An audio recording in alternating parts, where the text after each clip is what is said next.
नमस्कार दोस्तों, गीगल क्लासेस में आपका हार्दिक स्वागत है। इससे पहले की वीडियो में हमने ये देखा था संज्ञा किसे कहते हैं, संज्ञा कितने प्रकार की होती है और संज्ञा के कौन कौन से प्रकार हैं। और इसमें से सबसे पहले हमने देखा था व्यक्तिवाचक संज्ञा किसे कहते हैं और इसके बारे में हमने पढ़ा था। अब हम इससे आगे के देखते हैं तो हमारे पास दूसरे नंबर पे आती है जातिवाचक संज्ञा। जातिवाचक संज्ञा, देखो जातिवाचक संज्ञा किसे कहते हैं तो सबसे पहले हम इसकी परिभाषा देखते हैं। जिन संज्ञा शब्दों से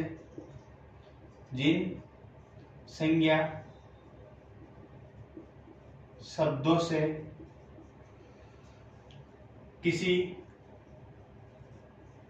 वस्तु,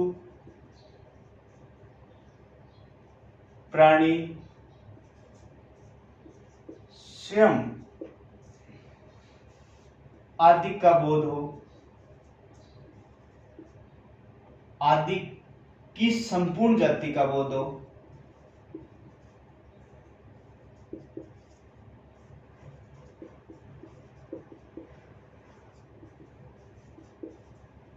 उसे जातिवाचक संज्ञा कहते हैं।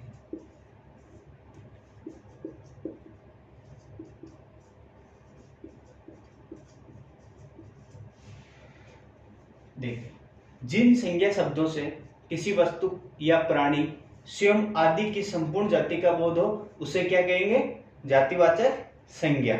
जैसे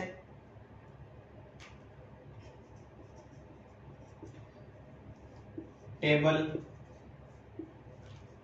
कुर्सी, पंखा, बच्चा, मानव, शहर, गली, नगर, गांव, प्राकृतिक आपदाओं के नाम,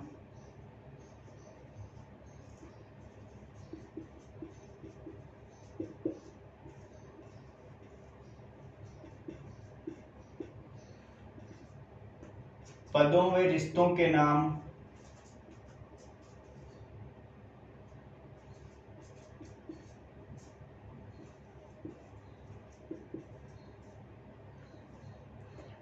कार्यों के नाम,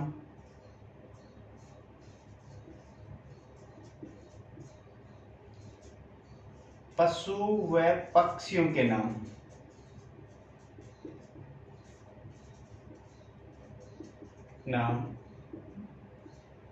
आदि को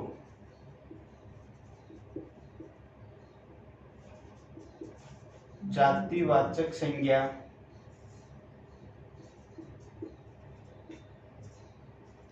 में शामिल किया जाता है। तो देखो यहाँ पे जातिवाचक संज्ञा में किस किस चीज को शामिल करेंगे, टेबल, कुर्सी, पंखा, बच्चा, मानव, शहर, गली, नगर, गांव, प्राकृतिक जितने भी आपदा हैं जैसे भूकंप वगैरह हो गए, पदों में रिश्तों के नाम जैसे हमारे अध्यापक वगैरह, जैसे भी शिक्षक, ये सारे क्या हैं, पदों में रिश्तों के नाम हो जाएंगे। जैसे भाई बहन, कार्यों के नाम होंगे वो भी क्या हो जाएंगे, जातिवाचक संज्ञा में शामिल होंगे। पशु और पक्षियों के नाम भी किस में शामिल किए जाएंगे, जातिवाचक संज्ञा में शामिल किया जाएगा। अब हमने कल देखा था कि जातिवाचक संज्ञाओं को कुछ विद्वान जो है उसके दो उपभेद मानते हैं। कौन कौन से, जैसे एक तो द्रव्यवाचक देखा था और एक क्या था, समूह या समुदाय वाचक। तो हम सबसे पहले इसके उपभेद के बारे में जानते हैं। तो जातिवाचक संज्ञा के उपभेद,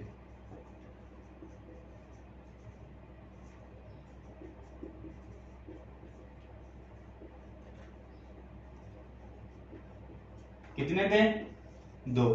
कौन कौन सा, द्विवाचक, दूसरा कौन सा था, समूह या समुदाय वाचक। तो ये जातिवाचक संज्ञा के दो भेद थे। तो सबसे पहले हम देखते हैं द्रव्यवाचक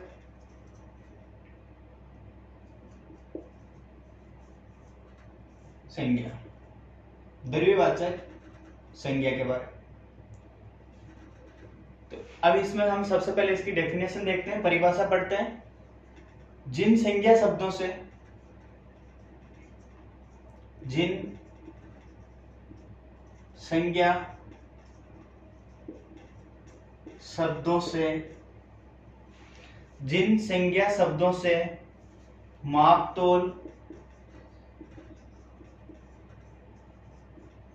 मापतोल, व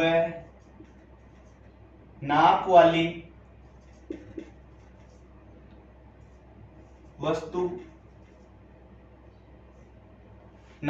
वस्तु का बोध हो, उसे हम क्या कहेंगे? उसे द्रव्यवाचक संज्ञा कहेंगे।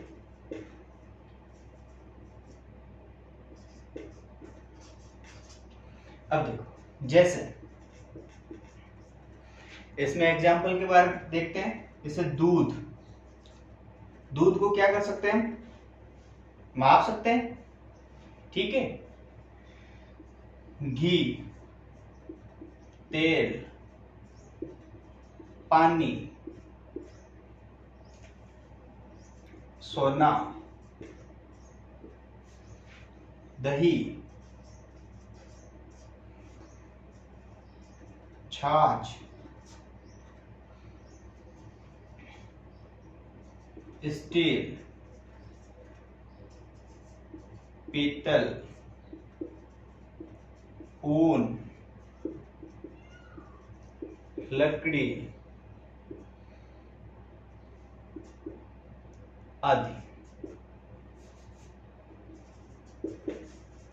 आदि को द्रव्यवाचक संज्ञा में शामिल करते हैं।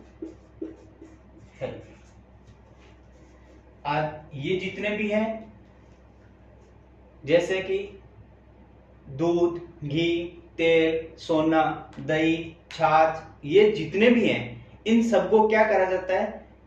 किसी न किसी को मापा, तोला या नापा जाता है। तो वो जितने भी शब्द होंगे उसको किस में शामिल करेंगे? द्रव्यवाचक संज्ञा में। अब आगे देखते हैं दूसरा प्रकार। दूसरा कौन सा था? समूह या समुदाय वाचक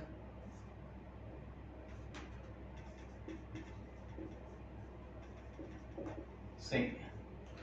जातिवाचक का दूसरा उपभेद कौन सा है? समूह या समुदाय वाचक। जिन संज्ञा शब्दों से, इसकी परिभाषा लिखेंगे, जिन संज्ञा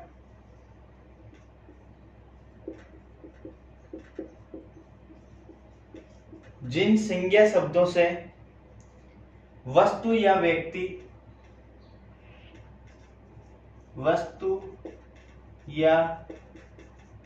व्यक्ति के समूह का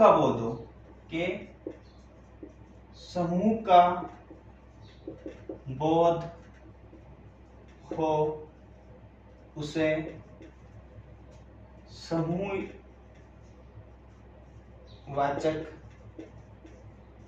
संज्ञा कहते हैं।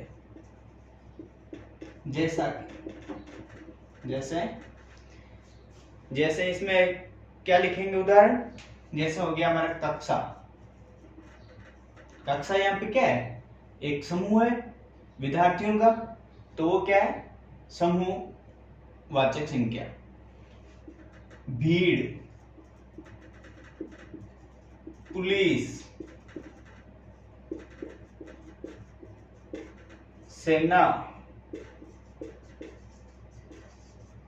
समिति,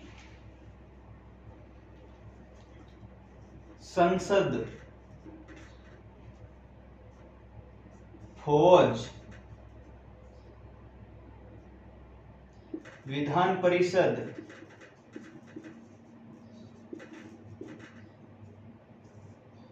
विधान परिषद, मेला,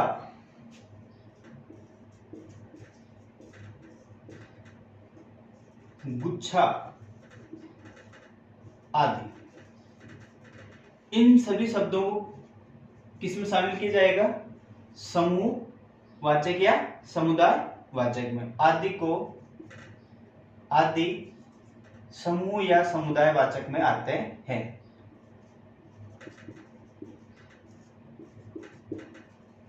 संज्ञा में आते हैं। अब आगे देखो, नोट पॉइंट लगाओ। अब हम देखेंगे कि जातिवाचक जो संज्ञा है, नोट पॉइंट में हम लिखेंगे, 3 पॉइंट लिखेंगे। पहला पॉइंट लिखेंगे कि जो जातिवाचक संज्ञा है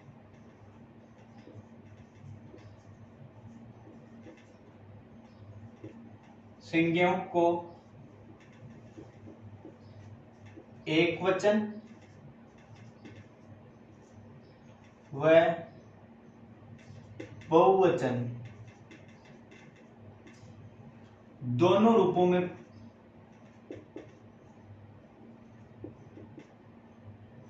प्रयोग ली जाती है।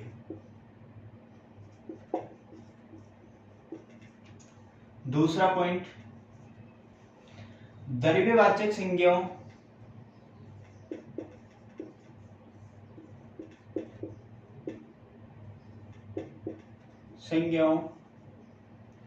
द्रव्यवाचक संज्ञाओं का प्राय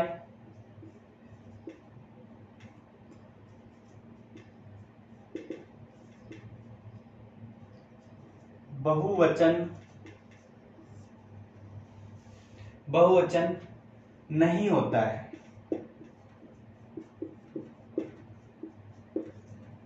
तीसरा पॉइंट,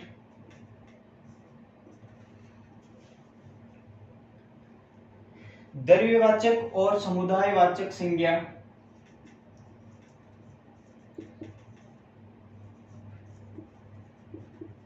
और समुदायवाचक द्रव्यवाचक और समुदायवाचक संज्ञा के संदर्भ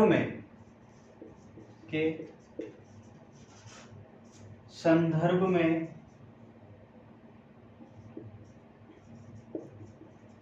यदि प्रश्न किया जाए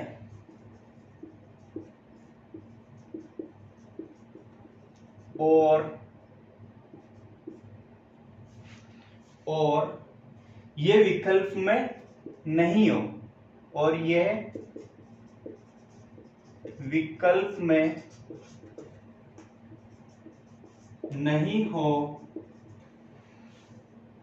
और ये विकल्प में नहीं हो, तो जातिवाचक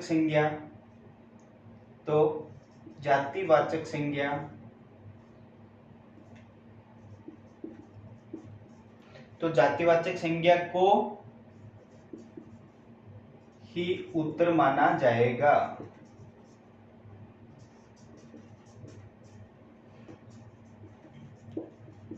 देखो, यहां पे हमने 3 जो पॉइंट लिखे हैं, तीनों इंपॉर्टेंट है। हमने देखा था कि व्यक्तिवाचक जो संज्ञा थी वो हमेशा किस में प्रयोग की जाती थी? वो एक वचन में ही प्रयोग की जाती थी। जबकि यहाँ पे जो जातिवाचक संज्ञा है वो एक वचन में बहुवचन दोनों रूपों में प्रयोग की जाती है। और जो द्रव्यवाचक जो संज्ञाएं हैं इनका हमेशा मतलब पर्याय बहुवचन नहीं होता है और ना ही इनका बहुवचन में प्रयोग ली जाती है।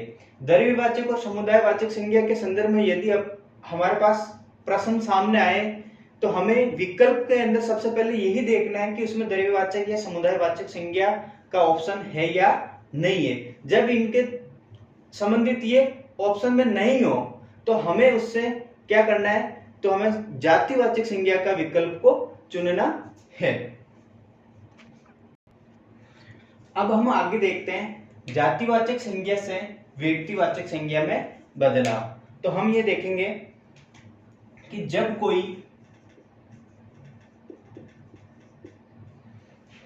कोई संज्ञा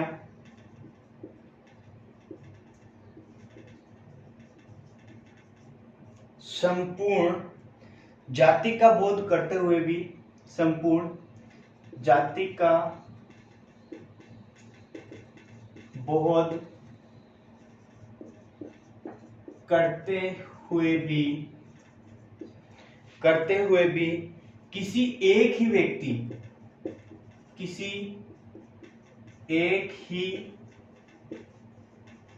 व्यक्ति की वाचक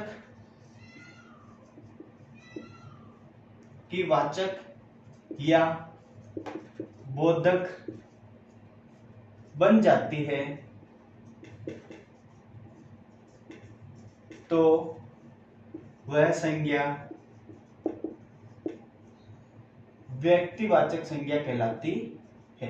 व्यक्तिवाचक संज्ञा कहलाती है। जैसे सबसे पहले हम एक उदाहरण देखते हैं। पंडित जी भारत के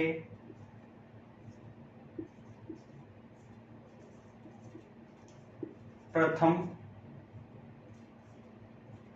प्रधानमंत्री थे।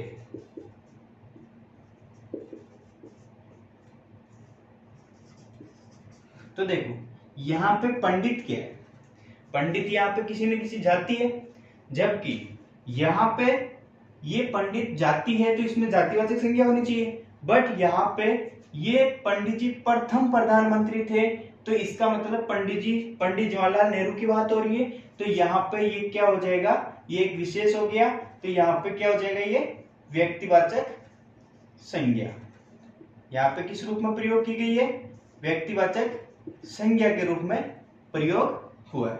दूसरा, गोस्वामी जी ने रामचरित्र मानस की रचना की। देखो यहाँ पे गोस्वामी एक क्या है, जाति है, संपूर्ण जाति का बोध हो रहा है। जबकि यहाँ पे आगे हम देखते हैं वाक्य के प्रयोग को, तो रामचरित्र जो मानस की जो रचना करने वाले थे वो गोस्वामी जी थे। तो कहने का मतलब ये पर्टिकुलर एक व्यक्ति के संदर्भ में बात हो रही है। तो यहाँ पे ये जो गोस्वामी जी का जो प्रयोग हुआ है वो गोस्वामी जी यहाँ पे किस रूप में प्रयोग हुए, तो वो व्यक्तिवाचक संज्ञा के रूप में। तो यहाँ पे गोस्वामी जी क्या है, व्यक्तिवाचक, और पंडित जी यहाँ पे क्या है, व्यक्तिवाचक संज्ञा। अब आप सभी को व्यक्तिवाचक और जातिवाचक संज्ञा के बारे में पता चल गया होगा, और कोई भी समस्या है तो आप कमेंट करके बताएं।